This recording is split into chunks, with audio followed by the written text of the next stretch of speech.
ፕሬዚደንት ኢሳያስን ፕሬዚደንት አልሲስን ብ30 ጥቅምቲ ኣብ ካይሮ ኣብ ዝርከብ ቤተ መንግስቲ አልኢትሓድያ ኣብ ዝገበርዎ ርክብ ኣብ ምምዕባል ክልታዊ ዝምድናታትን ምትሕግጋዝን ከምኡውን ሓበራዊ ኣገዳስነት ኣብ ዘለዎም ዞባዊ ምዕባለታት ዘትዮም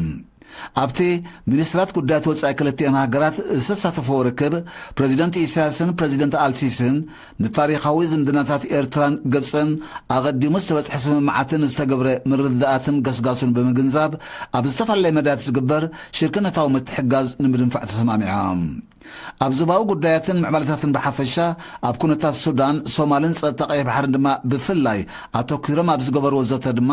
ዘሎ ዓቕምታት ብምውሃድ ኣብ ክብረት ግዛእታዊ ሓድነት ከምኡውን ርግኣትን ሰላምን ናይተን ሃገራት ዘሎ ሓበራዊ ራእይ ንምስማር ብዕቱብ ክስራሕ ተለዳዲኦም ብዘይካዚ ፕሬዚደንት ኢሳያስ አፈወርቂ ብሓደ ሕዳር ኣብ ዝተኻየደ 39 መራሕቲ ሃገራትን መንግስታትን ዝርከብዎም ወከልቲ 79 ሃገራት ኣብ ዝተሳተፍዎ መኽፈቲ ስነ ስርዓት እቲ ዓብዪ ቤተ መዘክር ግብፂ ተሳቲፉ ፕሬዚደንት ኢሳያስ ንመደበር ቴሌቪዥን ካይሮ ኒውስ ኣብ ዝሃቦ ቃለ መሕትት ኤርትራን ግብፅን በብእዋኑ እናማዕበለን እናዓምቆን ዝኸየድ ታሪኻዊ ዝምድና ከምኡውን ሓበራዊ ራእይ ኣብ ዝተፈላለየ ዞባውን ኣህጉራውን ጉዳያት ከም ዘለዎን ብምጥቃስ ኣብ ዞባ ቀርና አፍሪቃ ዝርአ ግዳማዊ ምትእትታው ቀንዲ ጠንቁ ዘይርግኣት ስለ ዝኾነ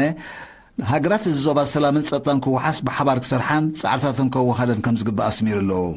ሚኒስትር ጉዳያት ወፃኢ አቶ ዑስማን ሳልሕ ምስ ፕሬዚደንት ኢሳያስ ሓቢሩ ተጓዒዙ ነይሩ